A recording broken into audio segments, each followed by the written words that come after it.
Welcome back to In It Together. We are kicking off It's a Wonderful Life with the cool guy. Another cool guy. Mark Majors here. Good morning, Mark. Good morning. You know, it really is a wonderful life. It sure is. Last night we were at the ballpark watching the home run derby contest at the Fisher Cats. They're hosting the All-Star game tonight, and they do a great job over there. They really do. And I was thinking this morning, you know, when you talk about It's a Wonderful Life, this isn't really our subject today, but it really hit me that, you know, if people want to have a good life, get out from in front of the TV, especially this time of the year. There's so many cool things to go out and do. So nice out. Yeah. I have a lot of work on the computer, and so when I go home, I try to just close it. Sit out on the deck, get some fresh air. And chill out. Got to chill out. So today's, you got some interesting topics today.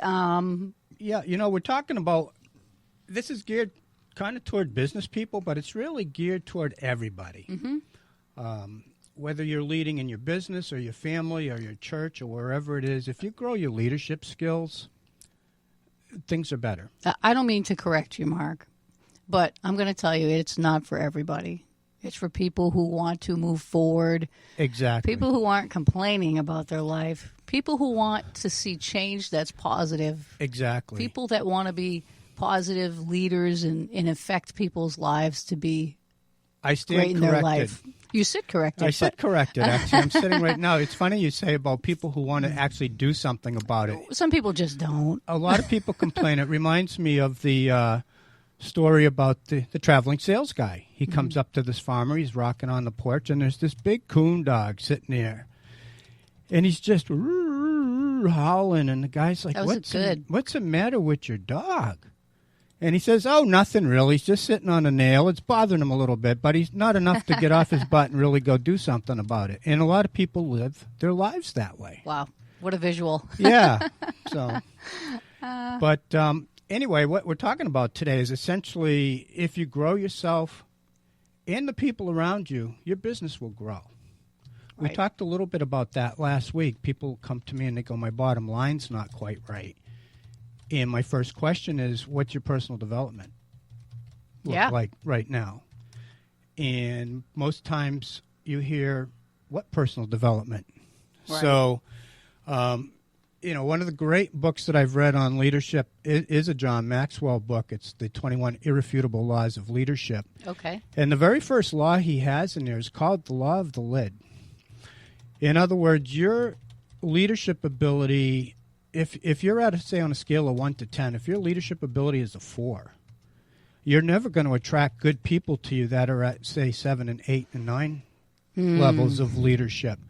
You may for a while, but they'll get bored with you like really quick and say, you know, that's enough.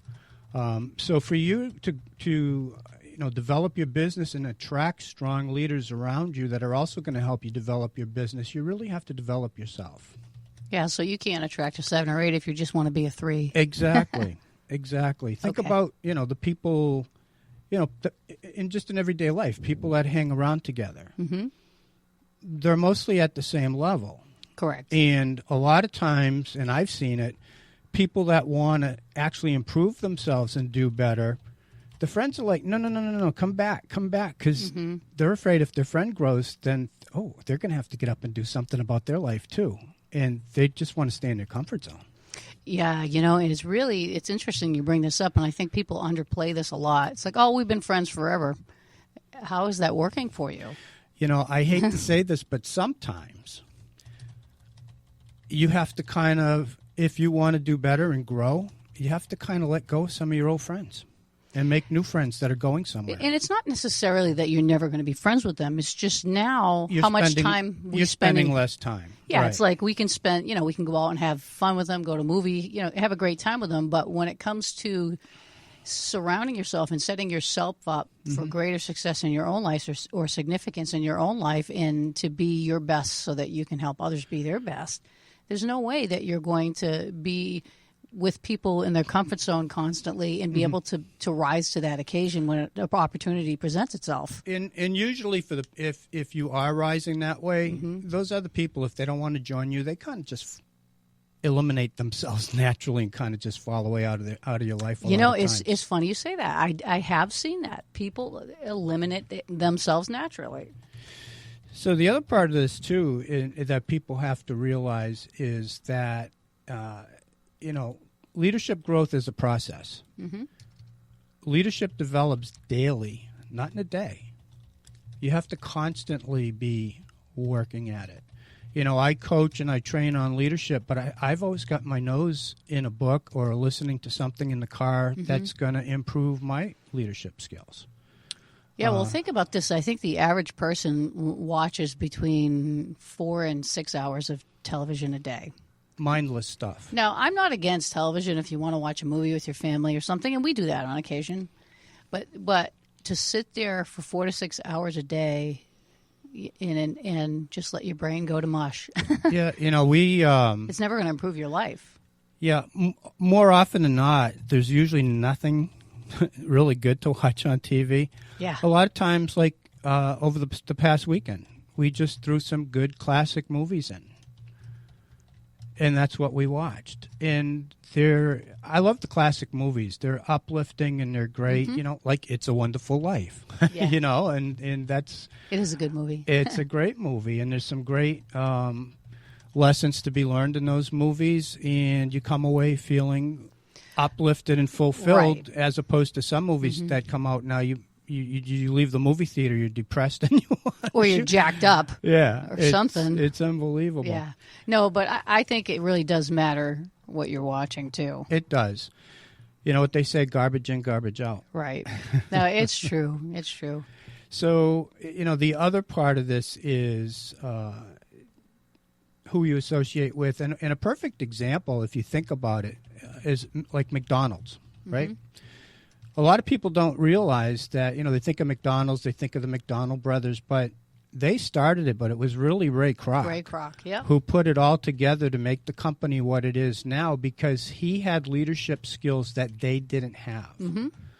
Not that they didn't make out okay, because I think when they sold the corporation to him, they made a tidy like $2.7 million back in 60 or 61, which was kind of like real money at the time.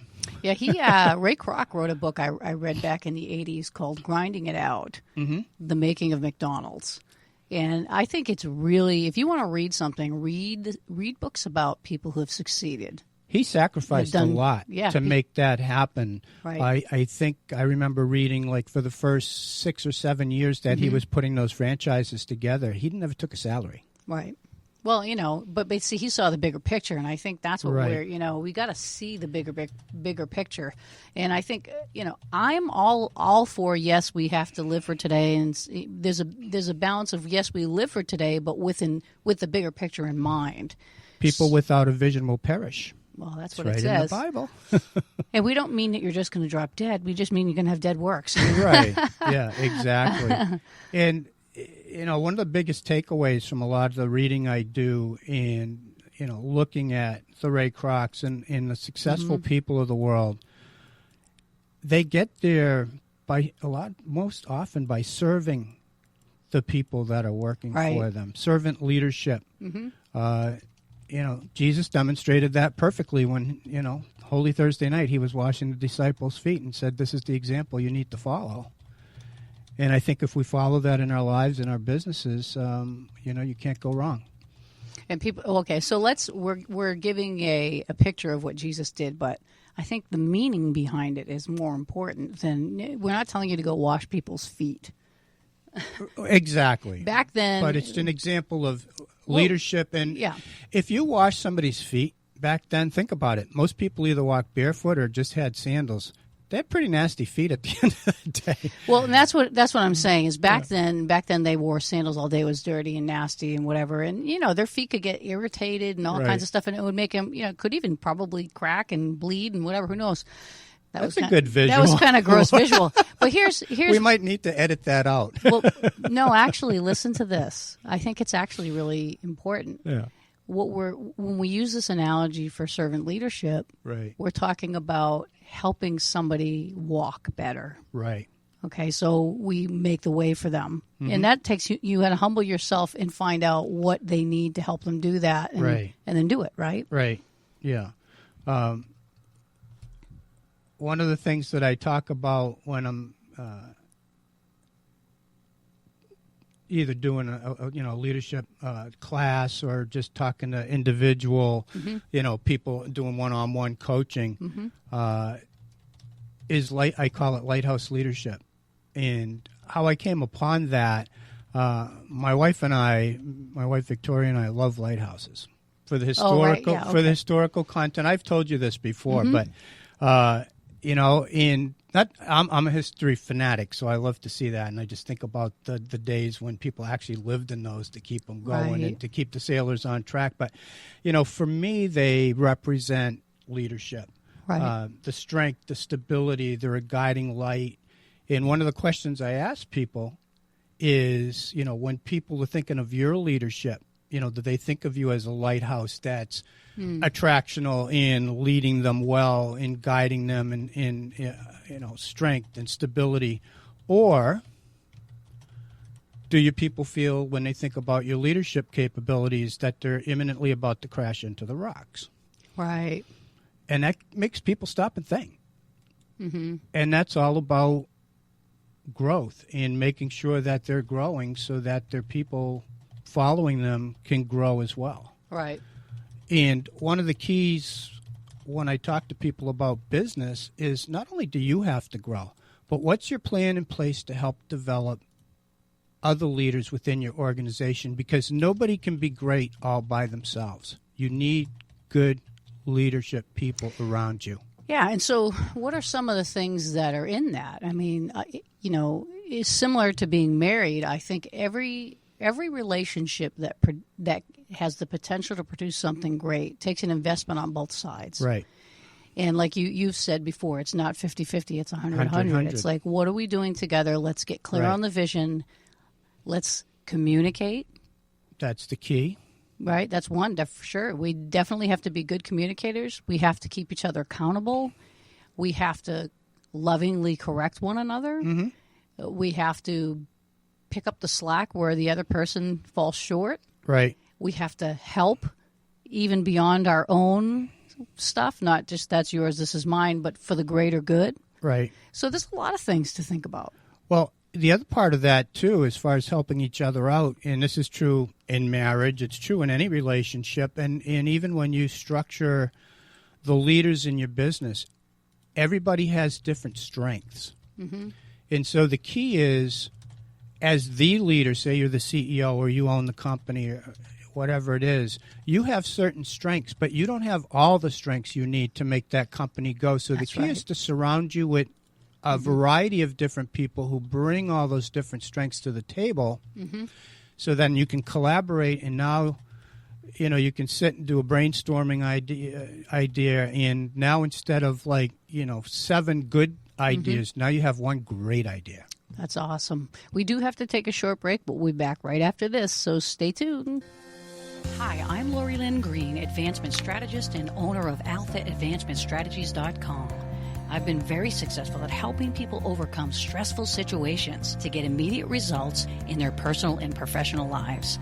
At Alpha Advancement Strategies, we provide a non-judgmental and supportive environment, empowering clients to focus more on reaching their goals. You can find us on the web at alphaadvancementstrategies.com or call us at 603-860-9260. Alpha Advancement Strategies is where you invest in yourself. Morgan Self Storage has been serving Manchester and Salem, New Hampshire for over 15 years. Facilities are heated with security and video surveillance in well-lit hallways, easy access loading, and high-capacity elevators. With many-sized units, portable trailers, and boxes for moving, we can meet your residential or business storage needs. 400 Bedford Street in Manchester or 8 Willow Street in Salem. Visit morganstorage.com or call us at 603-623-2000. Morgan Self Storage, making self-storage secure, safe, and easy. Hi, I'm Lydia O'Leary, anchor of Samaritan Truth. Join me every Thursday at 9 a.m., where we'll discuss practical ways to love God and love your neighbor, because miracles happen every day and you could be one of them. Only on In It Together with Lori Lynn Green. Hey, this is Marnie Wells, anchor of Musings with Marnie. As a mom of 12, I've learned some valuable things about faith and family. Join me every Monday at 9 a.m. where I'll share practical wisdom with you, only on In It Together with Lori Lynn Green.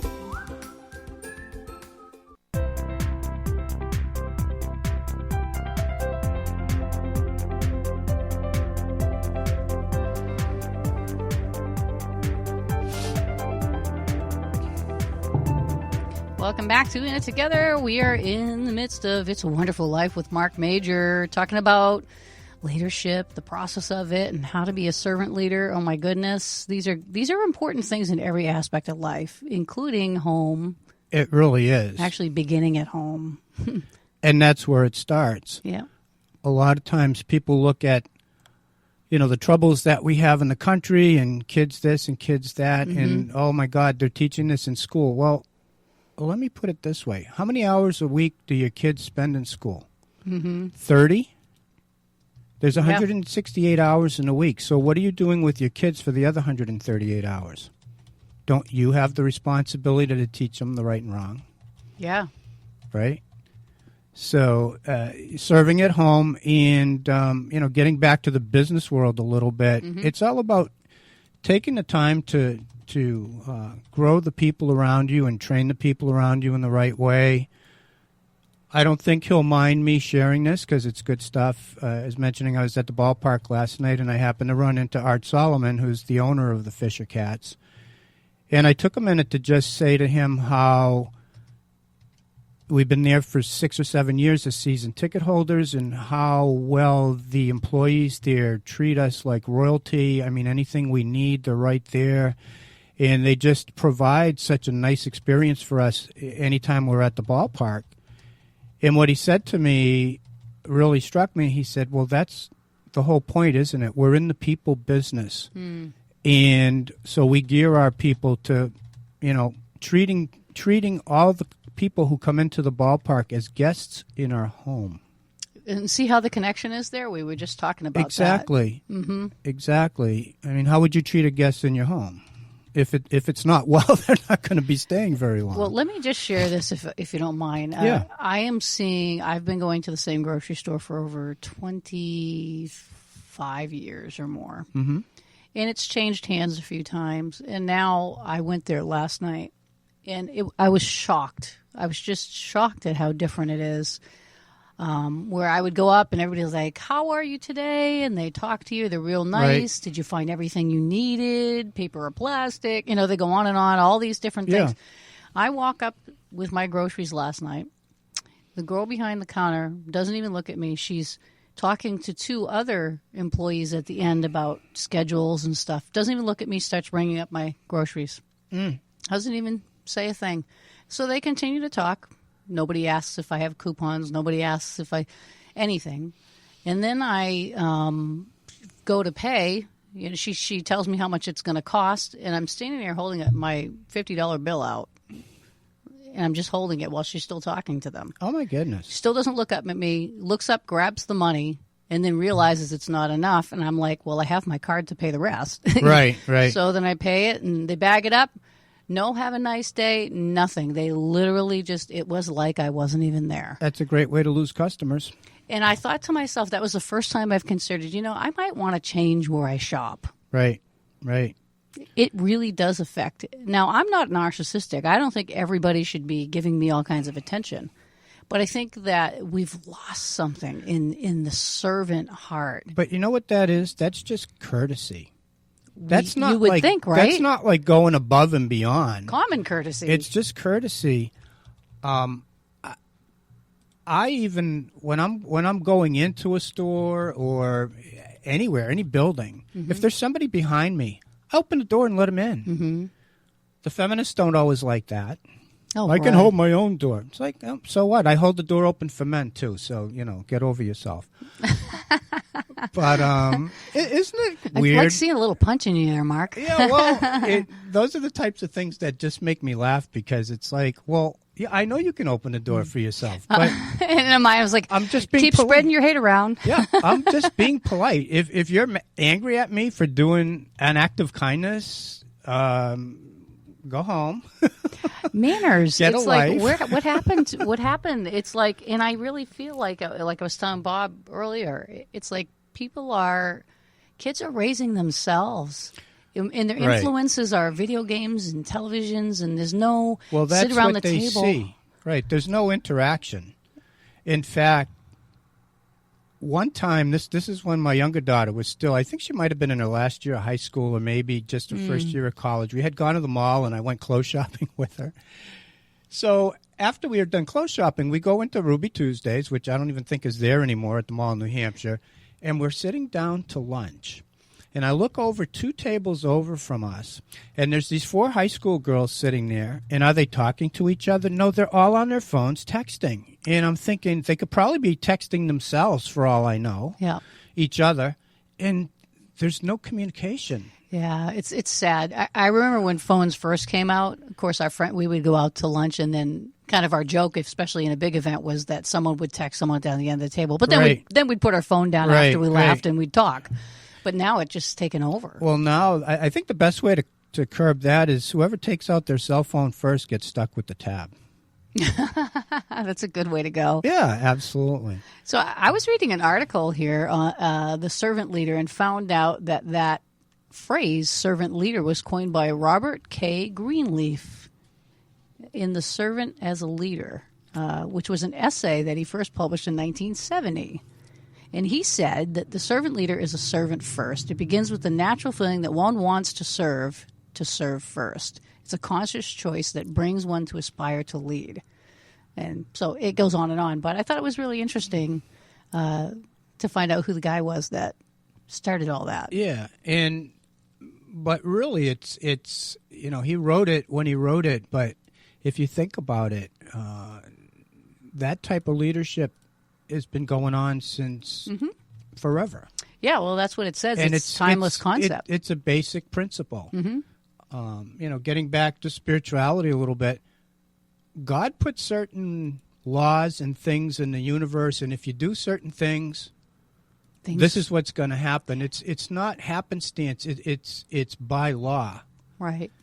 And a lot of times people don't necessarily like the law or agree with the law, but it's like, okay, well, God created the world. It's his world. He can set it up the way it wants. Someday when you have your own earth, you can set it up however you want.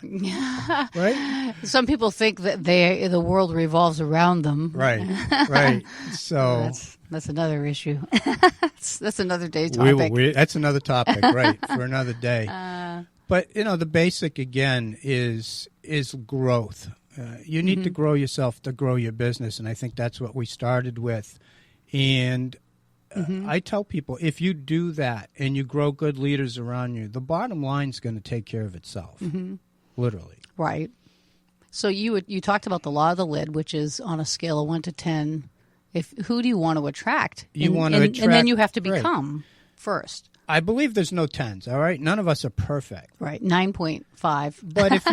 But if you can get to 7 or 8, you're doing pretty well.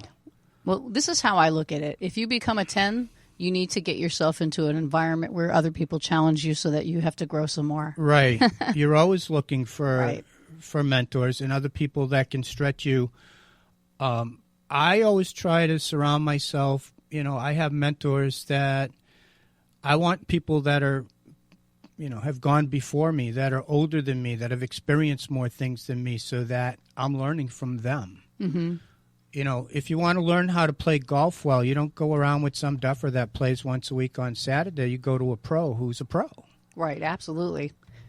So as we were thinking about, the law of process, too, which was another thing you were talking about, which is one day at a time, it's not just taking one day at a time, but being intentional. It's intentional about growing, and you're going to have different experiences every day, and what's going to happen is, even if you have a situation like we talked about last week, failure is not who you are. It's an event in your life. Right. And if you can take something positive from all of those things, John calls it failing forward, then it's not a failure. You're growing. It's a step.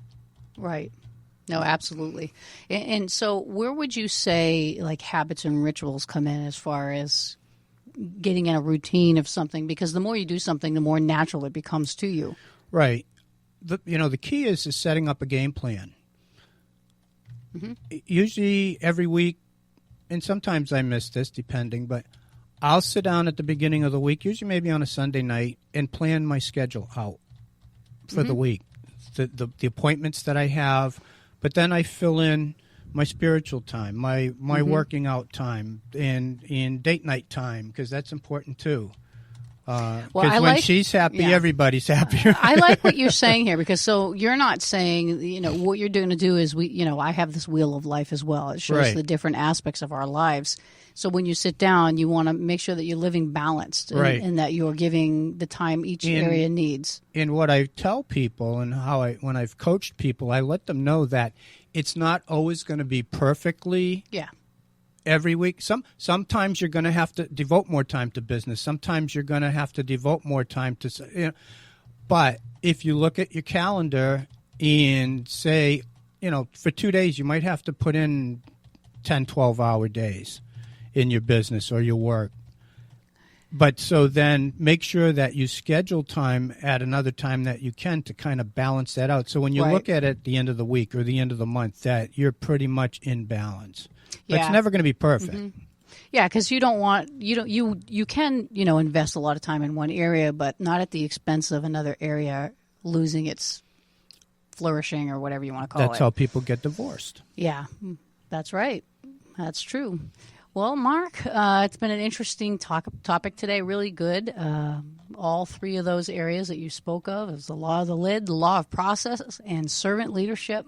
Very important topics. And they're all connected. They are. And so we are out of time, though. So please give your contact information so that people know how they can get in touch with you. Yeah, they can get a hold of me at johnmaxwellgroup.com/Mark Major, or they can reach me at 603-674-6818.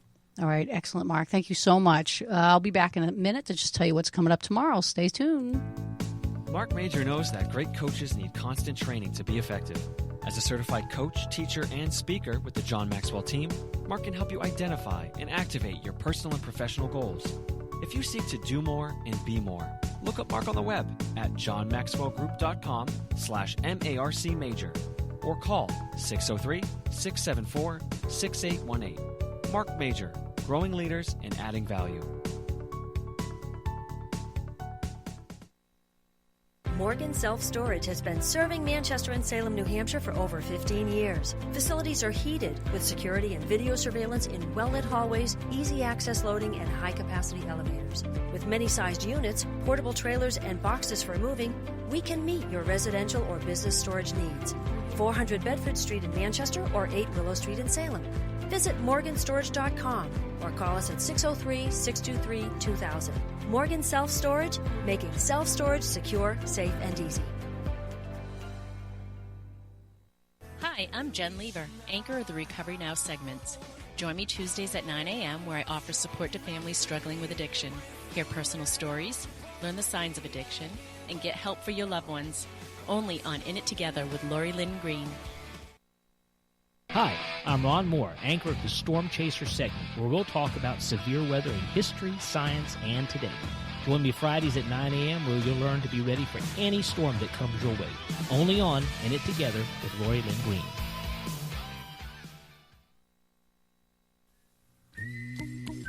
Well, that concludes today's Personal Safety and It's a Wonderful Life. If you want to join us Thursday at 9 a.m., Lydia O'Leary will be here for Samaritan Truth, where you can learn how to love God and love people.